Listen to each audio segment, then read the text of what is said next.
Привет, друзья! Сегодня в Европе и Германии новости, которые заденут каждого. Почему новое торговое соглашение Евросоюза с Соединенными Штатами Америки вызывает такую бурю споров? Какие перемены готовят власти для выплат по Бюргергельд? И что ждет систему поддержки? Как кадровый кризис и миграционные решения влияют на будущее экономики? И что происходит вокруг реформ канцлера Мерца? Я разберу эти события, посмотрим, чем они могут обернуться для людей и бизнеса, и какие решения обсуждаются в Брюсселе и Берлине. Если хотите следить за тем, что меняется в Европе прямо сейчас, подпишитесь, это помогает каналу развиваться. И начнем с главной темы дня – громкого договора Евросоюза и Соединенных Штатов Америки. Президент Еврокомиссии Урсула фон дер Ляйен подверглась резкой критике после заключения торгового соглашения с Соединенными Штатами Америки. Ряд комментаторов утверждает, соглашение станет серьезным испытанием для экономики общего рынка, приведет к снижению уровня благосостояния и росту безработицы. Одни наблюдатели описали ситуацию как политический провал, несмотря на обещанные гарантии, уступок оказалось слишком много. Суть претензий в том, что торговый компромисс оказался несбалансированным. Тарифы на экспорт из Европейского Союза на уровне 15% значительно выше прежних, а взамен требования по инвестициям и дорогим закупкам американской энергии и вооружения ставят европейские экономики в зависимое положение.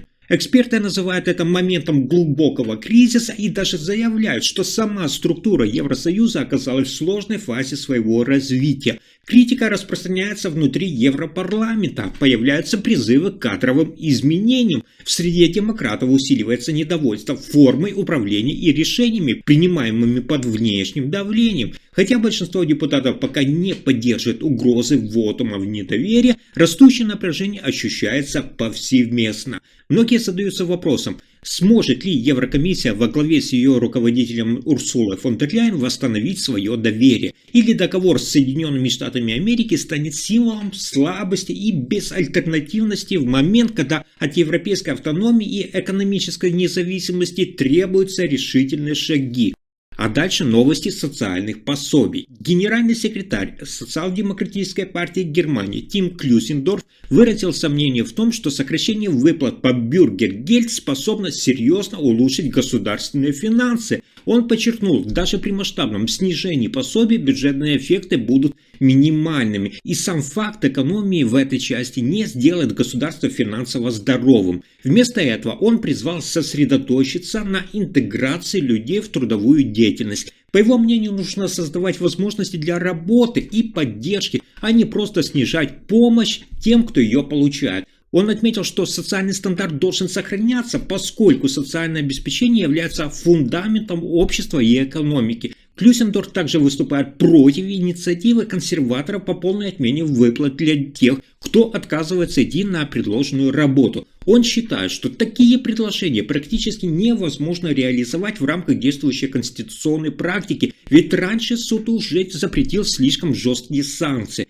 а количество людей, которые действительно отказываются работать, крайне мало и не оправдывает такую жесткость. Таким образом, Социал-демократическая партия Германии выстраивает позицию не урезания, а практическая поддержка и профессиональная интеграция. Вот тот ключ к снижению зависимости от выплат. Реформы возможны, но должны проходить осторожно и с учетом принципа социальной справедливости. И еще одна проблема в Германии, которая вызывает тревогу. Министр труда предупреждает, что жесткая миграционная политика может усугубить ту же нехватку квалифицированных работников. Берпель Бас отметила, цитата, «безостановочной депортации даже трудящихся и обучающихся рискованны. Работодатели опасаются приглашать людей без гарантированной перспективы пребывания, ведь неясно, сколько они останутся». Такая практика, по ее словам, прямо влияет на рынок труда. Бизнес предпочитает не нанимать мигрантов с неопределенным статусом, поэтому БАС выступает за создание единого федерального органа, который займется ввозом специалистов и обучением их в системе Work and Stay. Это должно облегчить процедуру и снизить ту бюрократию, которая мешает процессу сейчас.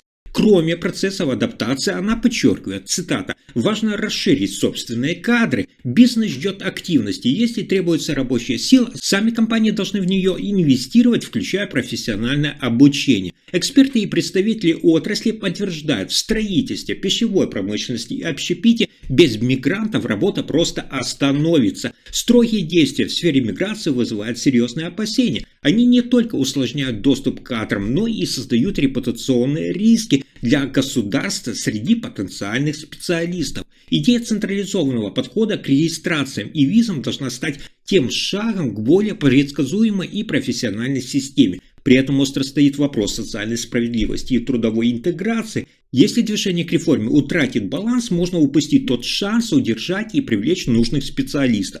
А следующая экономическая новость показывает, насколько растет возмущение от торговых войн Дональда Трампа. Крупные американские автопроизводители, такие как Ford и другие, оказались в сложном положении. Они выражают недовольство текущей торговой политикой и требуют повышения импортных пошлин на автомобили из Европы и Азии. Снижение еврозонового тарифа до 15% стало причиной таких обращений. Компании считают, что этого недостаточно, чтобы стимулировать производителей перенести производство на территорию Соединенных Штатов Америки. По словам представителей автомобильной отрасли, они сами несут большие расходы из-за действующих тарифов на сталь, алюминий и детали. Это ударило по затратам на производство внутри страны. Условия на рынке труда, доступность сырья и нестабильный обменный курс делают их в убытке даже с учетом заявленной поддержки. Кроме автокомпаний, профсоюзы работников автомобильной промышленности также поддерживают жесткую позицию. Они настаивают на том, чтобы торговая политика принуждала иностранные компании инвестировать и создавать рабочие места в Соединенных Штатах Америки, а не просто продавать товары. Важно здесь понимать, даже понижение тарифа с угрожаемых 27,5% к текущим 15% воспринимается как шаг вперед лишь формально. Компании уверены, что этого недостаточно для защиты национального производства. При этом тарифы на импорт стали и алюминия остаются на уровне, я напомню, 50%, что делает финальную модель не только несбалансированной, но и несправедливой. Таким образом, американские автоконцерны требуют более строгих мер и защиту внутреннего рынка, опасаясь, что текущие тарифы мешают конкурентоспособности и стимулируют лишь импорт, а не создание ценностей внутри страны.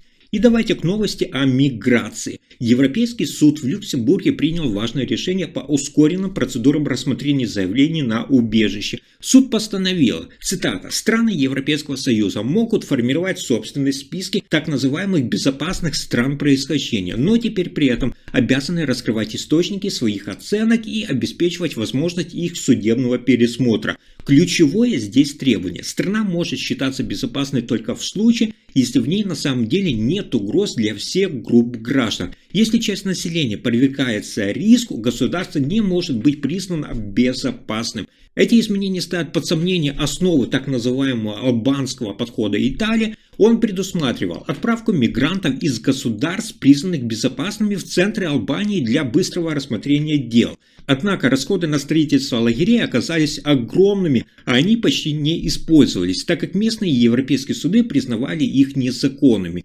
Другие страны Европейского Союза, которые используют или строят подобные модели, теперь должны будут серьезно пересмотреть свои методы. Суд подчеркнул, что решения о безопасности происхождения должны быть прозрачными, юридически обоснованными и доступными для проверки в суде. Хотя практика ускоренного отказа остается допустимой, она подлежит строгому контролю. Если государства не смогут обеспечить эти нормы, их внутренние директивы о безопасных странах могут быть признаны несоответствующими праву Европейского Союза. А дальше недовольство реформами канцлера Мерца в Германии набирает обороты. Председатель профсоюза Майкл Василиадис выступил против планируемой реформы закона о рабочем времени и заявил, что при необходимости профсоюз обратится в национальные и европейские суды. По его словам, возможности для гибкости часов уже максимально исчерпаны, особенно в промышленности, и менять закон смысла нет. Там действует тарифное соглашение, которое и так регулирует рабочее время. Он также отметил, что новая модель создаст дополнительное давление на работников без коллективного договора и усилит социальное расслоение между трудовыми группами. Кроме того, по данным исследования, риск несчастных случаев резко возрастает после 8 часов работы, что особенно критично в химической, горнодобывающей промышленности. Тем временем Союз работодателей предлагает реформу. Это переход от ежедневного ограничения на 8 часов к недельной максимальной норме. Это позволит сотрудникам работать гибко. Например, утром позаботиться о ребенке, вечером выполнить рабочие задачи, а затем снова выйти на работу. При этом важным остается соблюдение норм отдыха. Президент Объединения работодателей также подчеркнул, цитата, «Новая система должна быть построена по договоренности между работодателем и профсоюзом и сохранить свободу выбора в рамках договоров».